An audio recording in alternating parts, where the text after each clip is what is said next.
자, 이번 코너는 낙폭 과대주에 대한 그 포인트 포착, 지금이 과연 저점 매수의 기회일까? 이런 질문을 가지고 기업별로 쭉 한번 빠르게 보겠습니다. 알파프로 투자전략 정태근 팀장과 함께하죠. 어서 오십시오. 네, 반갑습니다. 네.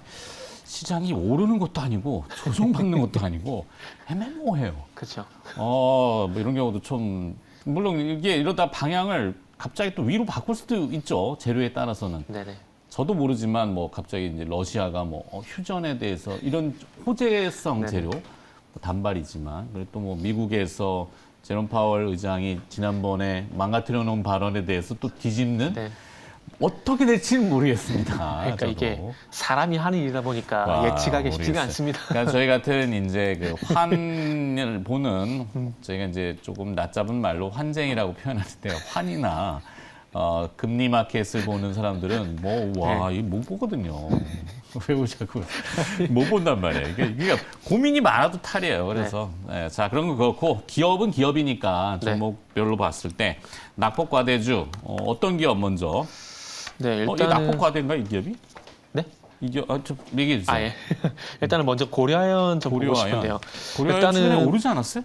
네, 최근에 올랐었는데 지난주 그 목요일하고 금요일날 이틀 빠져가지고 이틀 하락했구나. 이틀 하락해가지고 목요일은 4.1% 그리고 금요일은 또 4% 하락했거든요. 집안 싸움 뭐 영풍하고 뭐 얘기가 있었죠?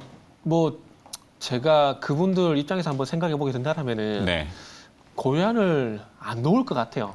만약에 뭐 돈이 안 되는 사업부라면은 뭐 불가피하게 뭐 중견기업에서 대기업으로 넘어가는 이런 사례처럼 일진 사례처럼 그런 경우가 아니라면은 모르겠어요. 영풍이 고려아연을 과연 놓을까라고 생각해 보면은 아닐 것 같다고. 말 끊어서 죄송하지만 네, 점수. 시청하시는 분들은 중요한 거는 화살표 점수예요. 화살표 점수가 높으면은 또 관심일 거고 화살표 점수가 낮으면은 빼야 될 거고.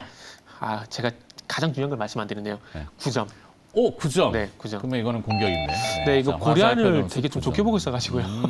좋죠. 좋은 기업이죠. 네, 좋은 기업인데 일단은 서두에 제가 말씀드렸듯이 영풍이든 아니면 이쪽에 고려아연 쪽이든 놓지 않을까라고 생각이 드는 것들이 최근에 어쨌든 이제 뭐 고려아연이 재련 사업만 하는 건 아니지 않습니까? 그래서 여러 가지 사업을 많이 하는데 지금 호주의 아크 에너지를 통해 가지고 이제 이 풍력 에너지에서 전기 에너지를 생산하게 되면은 그걸 또 수소 생산을 하게 되고 이 생산된 수소를 아이러니컬하게도 한국적으로 역수출할 계획을 잡고 있다 그러더라고요. 그래서 이런 부분들이 있고 아시겠지만 이제 황산니켈, 그 캠코라는 회사를 통해서 황산니켈을 생산하게 되고 이 황산니켈을 생산해서 또 LG화학과 합작법인인 한국전구체회사에서 전구체를 생산하는 그런 이 연결고리를 만들고 있는데 이런 부분들을 보게 된다라면 앞으로 이게 돈이 될 건데 영풍에서 과연 팔까? 이런 생각을 해보게 된다라면은 어쨌든 뭐 8월 29일부터 나왔던 상승은 일단 해프닝이라 봐야 될 것 같고요. 그렇게 본다라면은 이 주가전을 거치고 난 이후에 다시 한번 본질적으로 가지고 있는 가치를 통해서 또 상승 시도를 하지 않을까라고 좀 생각을 해봤습니다. 네. 그러다 보니까 9점이라는 그러니까 본질적인 가치가 제 개인적으로 봤을 때 상당히 높다 보니까 9점이라는 높은 점수를 좀 줬고요. 그리고 이제 가지고 계신 분들은 뭐 예측하시겠지만은 가지고 계십시오. 가지고 계시고 혹시 이번에 급등할 때 못 따라가셨다 생각하시는 분들 같은 경우는 뭐 제 개인적인 욕심에는 오늘 현재 주가가 61만 8천 원입니다. 조금 욕심 내보자면은 60만 원 부근까지 한번 욕심을 한번 내보자라는 그래서 60만 원을 주면 좋겠지만은 어쨌든 욕심을 내보자는 측면에서 일단 60만 원에 접근을 하게 되면은 60만 원 이하에서 매수 한번 해보시라라는 말씀을 좀 드려보고 싶습니다. 네. 자, 고려아연 지난주에 이제 네. 지분 싸움, 지분 경쟁이라고 하죠. 뭐 대주주들끼리 그 이슈로 주가가 이제 반짝했지만 그건 네네. 본질은 아니고 네. 이벤트 때문에 올랐던 주가 원위치 됐지만 본질을 다시 봤을 때는 중장기적으로 굉장히 매력적이다. 네. 이 부분에 저도 동의는 하는데. 하는데 네. 전제까지요. 얘기했잖아요. 시장 전체를 보면은 주식을 보기가 참 어렵다는 네. 거죠. 그러니까 이게 고민 많으면 안 된다니까. 그래서 가격을 좀 많이 낮췄잖아요. 그러니까. 네. 하여튼 뭐 정태근 팀장은 기업 전문가시고 종목 전문가시고 하니까 시장 전문가시니까. 자, 고려아연 화살표 점수 9점으로 네. 좀 높게 졌습니다. 두 번째 기업. 두 번째 기업은 파워로직스고요. 파워로직스. 네, 점수는 8점. 화살표 점수는 8점. 네. 상당히 좀 높은 점수라고 볼 수 있을 것 같아요. 이거 높네요, 뭐 진짜. 네. 일단은 이제 파워로직스가 상승이 나왔다가 지난주 금요일 날 조정을 좀 나오는 양상인데 제가 봤을 때는 뭐 큰 연유는 없고 뭐 시장 영향이라고 좀 봐야 될 것 같습니다. 그렇게 본다면은 이제 제가 주목을 하고 있는 부분들은 최근 상당히 좀 조용해졌다가 대량 거래가 어쨌든 수반이 되고 이 거래량을 통해서 이제 상승이었던 전환점이 될 만한 어떤 상승이 나왔다는 점, 그러니까 12% 가량의 급등이 나왔다는 점, 이게 상승으로 가기 어떤 조건이지 않은 생각이 드는데 물론 숙제도 있습니다. 숙제도 있긴 하지만 그럼에도 불구하고 어쨌든 이제 바닥에서 좀 주가가 탈출하지 않을까라는 그런 기대가 좀 있는 것 같아요. 지금 폐배터리 같은 경우는 잘 아시다시피 최근에 신규 상장이 된 뭐 세비캠이라든지 그리고 성일하이텍 같은 종목들이 강세를 보이다 보니까 우리가 기존에 알고 있던 파워로직스라든지 영화텍 같은 종목들이 상대적으로 좀 소외가 되는 모습들이 나왔습니다. 그러나 지난주 같은 경우에 이 현대차그룹이 또 8월달 자동차 판매량을 발표를 하게 되면서 또 상승이 나왔고 그러다 보니까 이 자동차 쪽과 연관성이 있는 이 폐배터리 관련된 종목들이 물론 파워로직스에 제한되긴 했지만요. 이 종목들이 좀 강세를 보이게 되면서 이 폐배터리 내에서도 순환매가 나오지 않을까라는 그런 기대감에 이 조정시 한번 접근해 보면 좋지 않을까라는 판단에 이 종목을 한번 또 두 번째 종목 선정을 해봤습니다. 그래서 이 파워로직스 같은 경우는 아시다시피 그 현대차그룹과 폐배터리 재활용 ESS 상업화를 현재 진행을 하고 있는 상황이기 때문에 몰랐어요, 저는. 아, 그런가요? 네. 하고 있는 상황이기 때문에 생산 에너지 구축을 하고 있는 상황입니다. 그래서 이 현대차와 연관되었던 이 폐배터리 얘기가 나오게 되면은 파워로직스를 좀 봐야 되지 않을까라는 말씀드리고 싶고 아마 또 폐배터리 안에서 또 엎치락 뒤치락 또 순환매 할 겁니다. 그렇지만은 어쨌든 최근에 성일하이텍과 세비캠이 많이 올랐다는 것은 부정을 할 수는 없습니다. 물론 고점을 논하는 건 좀 어렵긴 하지만 그럼에도 불구하고 최근에 시세가 괜찮았던 점을 보게 된다면은 또 가격이 낮은 그러니까 높이가 좀 낮은 파워로직스 쪽으로도 한번 관심을 가져보면 좋지 않을까 생각을 좀 해봤습니다. 네. 자, 그래서 보유자분들 같은 경우는 홀딩 하시라는 말씀드리고 싶고요. 그리고 지금 파워로직스가 오늘 0.15% 보합권에서 움직이고 있는 상황인데 이것도 약간 욕심을 내서 6,700원 정도 한번 이하에서 한번 매수해보자라는 말씀을 드리도록 하겠습니다. 좋습니다. 뭐 요즘 뭐 HTS라고 하는 그 홈 트레이딩 시스템을 이제 뭐 모바일로 많이들 하시거나 네네. 아니면 뭐 MTS, HTS 다 아시는데 거기에 이제 기업에 이제 링크된 정보 사항들 뭐 뉴스하고 다 나와 있죠. 네네. 뭐 잘 돼 있기 때문에 사실 찾아보기는 부지런함이 있어야 되는 건데 네네.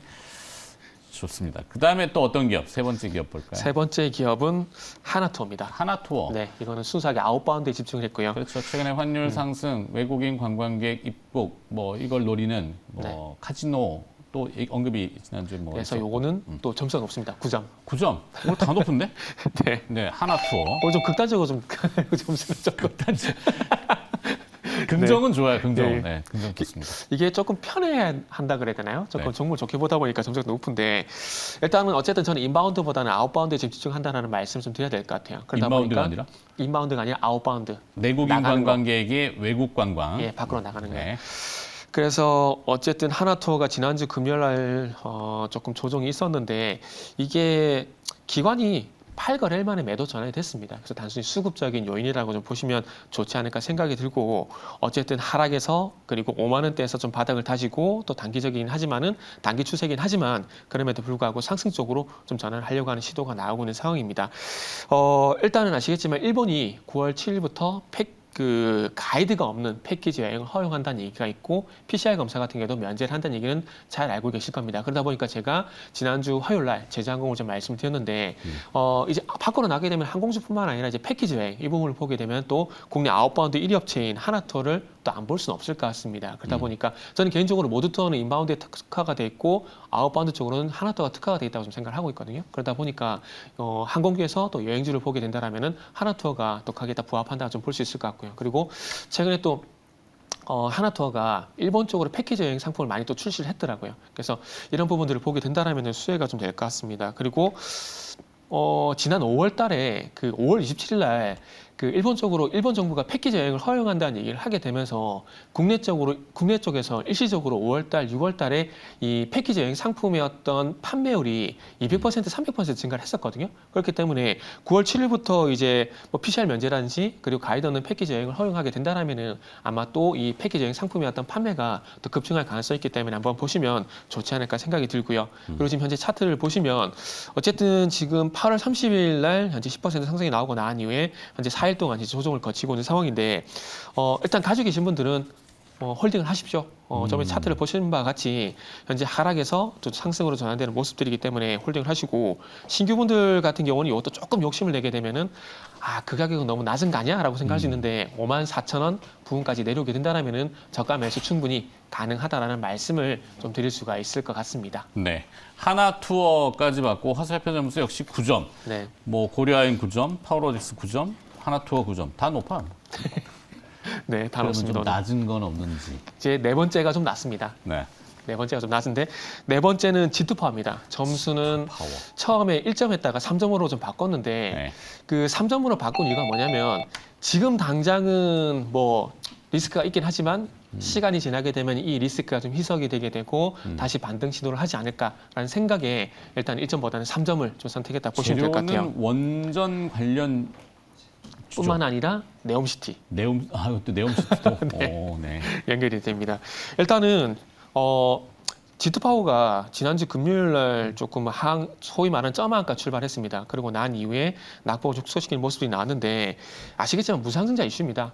이게 본래 가지고는 상장 주수가 368만 주인데 지금 1,453만 주가 상장이 될 예정이거든요. 네. 이거는 물량 부담을 이겨내기가 쉽지 않을 것 같습니다. 그러다 보니까 지난주 금요일 날 좀 주가 좀 가민하게 반응했다라고 생각이 들지만 그럼에도 불구하고 조금 점한가가 나왔는데 그래서 이 물량에 대한 부담, 그러니까 오버잉 이슈가 조금 이제 선반영이 돼야 될 것 같아요. 그래서 이 부분 좀 선반영이 되게 되면은 두 가지 모멘텀이 있는데 원전은 아시기 때문에 일단은 그 네옴시티부터 말씀드리면 이번에 아시겠지만 그 국토부에서 개최한 GICC에 아시겠지만 사우디 네옴시티 투자 총괄 책임자가 참석을 했습니다. 근데 여기서 참석해서 어떤 얘기를 했었냐면은 어쨌든 네옴시티에서 생산된 전기 에너지는 태양광이란지 풍력이란지 수소로 생산할 거라는 얘기를 했습니다. 그런데 이 또 G2파워가 여기에 또 어떤 부분이 연결되냐면은 태양광 얘기를 했지 않습니까? 태양광 얘기를 했는데 지금 G2파워가 전체 매출에서 26%가 또 태양광 발전 시스템이 있습니다. 그리고 이 G2파워 같은 경우 특히나 광극공사 쪽으로 많이 또 진행했고요. 그러다 보니까 사우디 정부가 진행을 한다.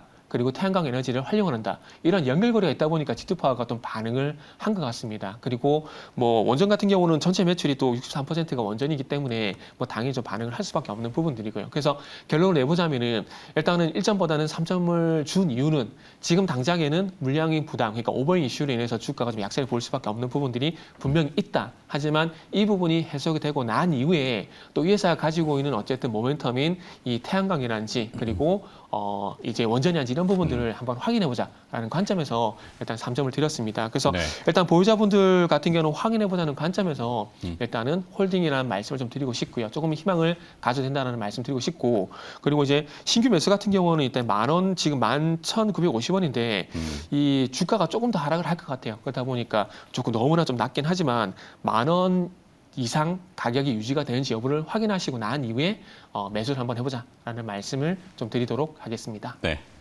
뭐 이것도 사고 저것도 사고 다 살 수는 없잖아요.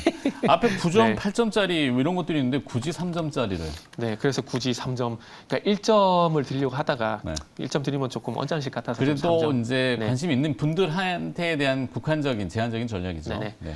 그래서 어찌 보면은 다른 종목들, 그러니까 다른 종목들 대비해서 G2파워가 상황이 조금 안 좋다 보니까 다른 종목들 조금 높은 점수를 줬고 네. G2파워는 조금 낮은 점수. 그래도 4개 중에 선택 오늘 선택이요? 선택하게 된다면은 저는 이제 하나투어. 하나 투어. 네네. 네. 9월달 이제 추석 연휴도 있고 하니까요. 오케이. 네. 거기까지. 네.